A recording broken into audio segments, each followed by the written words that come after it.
60,135 को अपन को विस्तारित रूप में लिखना है या एक्सपेंडेड फॉर्म में लिखना है। कैसे लिखोगे? क्वेश्चन है बी वाला या 2 वाला 60,124 इसको विस्तारित रूप में या एक्सपेंडेड फॉर्म में लिख के बताओ। फटाफट लिखो, जल्दी लिखकर बताओ। फिर अगला आएगा आपके 90,135 90,135 इसको एक्सपेंडेड फॉर्म में लिख के बताओ फटाफट। Do it fast please.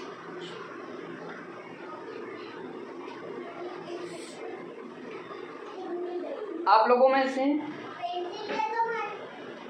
Table याद होगी? टेबल लिखी थी करनी है वो लिखो, याद करो टेबल निकालना। अरे ये हिंदी का काम हो गया, इंग्लिश में फ्रूट्स नेम लिखो बेटे।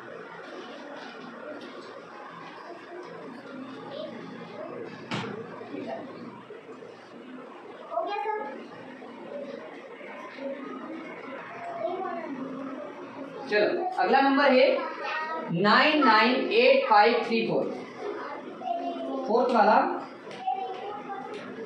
998534। अब इनको एक्सपेंडेड फॉर्म में सेकंड वाला लिखकर बताता हूँ मैं आपको। ये 6 था, 6 पीछे कितने जीरो लगानी है? 1 2 3 4 5 1 2 3 4 5 1 2 3 4 5 ठीक है। चलो अगला आगे देखते हैं। इसमें 0 0 करके तो लगानी नहीं पड़ेगी, इसकी लगानी पड़ेगी। तो 1 के पीछे कितनी जीरो आएगी? 2 0 और 2 के पीछे 1 0 और 4 2 के पीछे हरी कापी में नहीं, हरी कापी में है हरी कापी ये था हरी कापी तीनों के एक कापी में अलग अलग बने हुए हैं। भाई तुम लोग पढ़ो है ना, तुम्हारी प्रैक्टिकल बना। चलो ये हो गया। अगला वाला एक्सपेंडेड फॉर्म है ना, 90 वाले 9 लिखेंगे, पीछे कितने जीरो? 1 2 3 4 5 1 2 3 4 5 ठीक है। उसके बाद प्लस का साइन, जीरो का तो गिनेंगे नहीं 1 से 1 पीछे कितना जीरो? 1 2 3 1 2 3 फिर 3 लगेगा, कितने जीरो आएंगे? 1 2 फिर 5 कितने जीरो? 1 फिर 8 ऐसे लिखा है एक्सपेंडेड फॉर्म। आज अपन इसका रिवर्स भी सीखेंगे ना, एक्सपेंडेड फॉर्म को शॉर्ट फॉर्म में बदलना है ना, वो विस्तारित रूप था शॉर्ट फॉर्म को। हाँ और वाला आप लोग कर लो है ना। विस्तारित रूप ऐसा होता है, हाँ विस्तारित रूप ये होता है, इसका शॉर्ट फॉर्म भी होता है। मतलब ऐसा दे रखा रहेगा तो ऐसा लिखना रहेगा है ना। शॉर्ट फॉर्म को शायद हिंदी में क्या बोलते हैं? विस्तारित है ना, हिंदी में कुछ बोलते हैं। हिंदी का वर्ड याद है? चलो कोई बात नहीं, शॉर्ट फॉर्म याद रखेंगे आप है ना।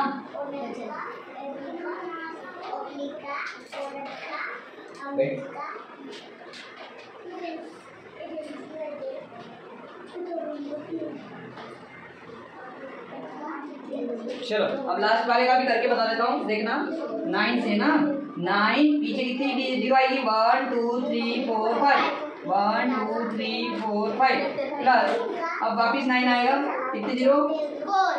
1 2 3 4 1 2 3 4 फिर क्या आएगा? 8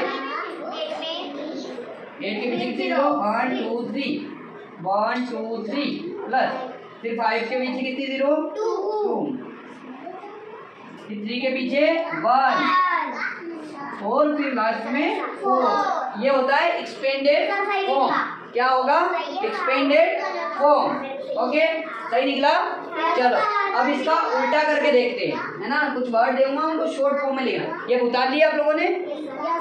ओके ये मिटा रहा हूँ है ना।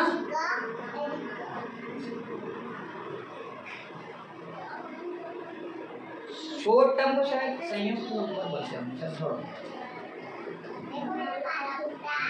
भाई ये बातचीत नहीं, कौन बोल रहा है? पढ़े भाई।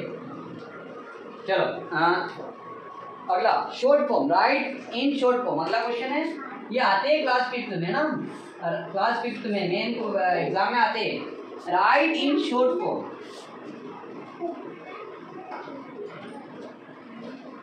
है ना, right in short form.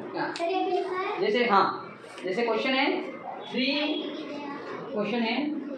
3000 plus 2 3 नहीं 30,000, 2000 नहीं जाना, 2000 प्लस 400 प्लस 00 और 6,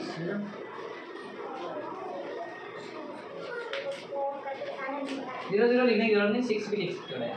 ओके, ये क्वेश्चन है, इसको आपको शॉर्ट फॉर्म में कन्वर्ट करना है ना।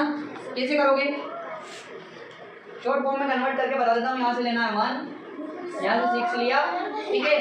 अब यहाँ पर 400 लिखा है ना, तो एक 0 बचा है और 400 है ना, 3 हो गए, ये 3 हो गए। अब ये 2 तो 2 है ना, ये 4 हो गए, ये 4 हो गए, तो ये 3।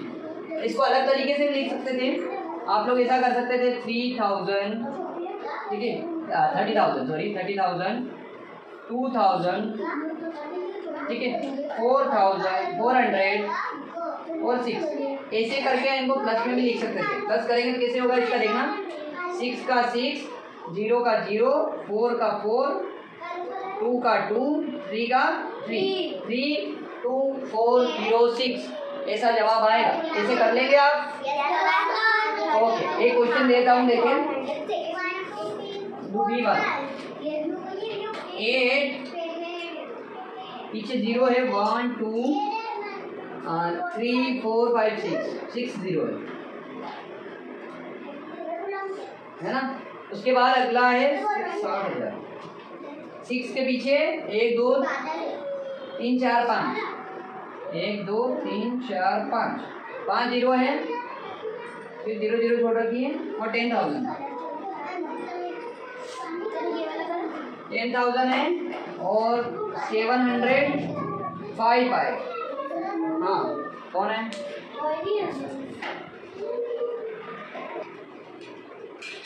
चलो इसका आंसर चेक करते हैं हम। यहाँ से ना, मैंने जो ट्रिक बताई थी उससे यहाँ से चालू करेंगे, 5 है ना, फिर उसके बाद 2 0 नहीं है इसलिए 705, उसके बाद फिर 3 हो गए, 3 डिजिट हो गई, 2 बचे तो 10 है ना, है ना, और 5 डिजिट हो गई, 2 3 5, और ये 6 छठा, ठीक है, 6 डिजिट हो गई। अब इसमें 6 डिजिट छोड़ दो, ठीक है, अब 8 आया।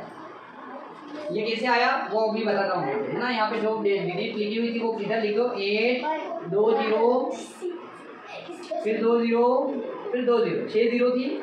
उसके बाद 6 के पीछे 1 2 3 4 5, 5 0, 1 2 3 4 5, फिर उसके बाद 10 था, और उसके पीछे 3 0 थी, इधर आएगा थोड़ा, 10 के पीछे 3 0, उसके बाद 700 लिखा था, उसके बाद 5 लिखा था, इनको प्लस करना था, तो 5 0 7 0 1 6 8, टोटल मिलाकर जो डिजिट आया वो आया, क्या पढ़ेंगे इसको, पढ़ के बताओ, 1 10 100 है ना, इकाई दहाई सैकड़ा, 1000 10,000 लाख और 10 लाख, 86 लाख 10,705 या 86,10,705 है ना। हिंदी और इंग्लिश दोनों में पता होना चाहिए, है ना। आगे जवाब यही आया आपके, क्या सही आया? ओके, ये थे आपके शॉर्ट फॉर्म और एक्सपेंडेड फॉर्म। लॉन्ग फॉर्म बोलो, एक्सपेंडेड फॉर्म बोलो, विस्तारित रूप और संयुक्त रूप। ये आप लोगों को क्लास 5th में मैथ्स में हेल्प करेंगे। इसके आगे अपन कल की क्लास में पढ़ेंगे। ओके, चलो।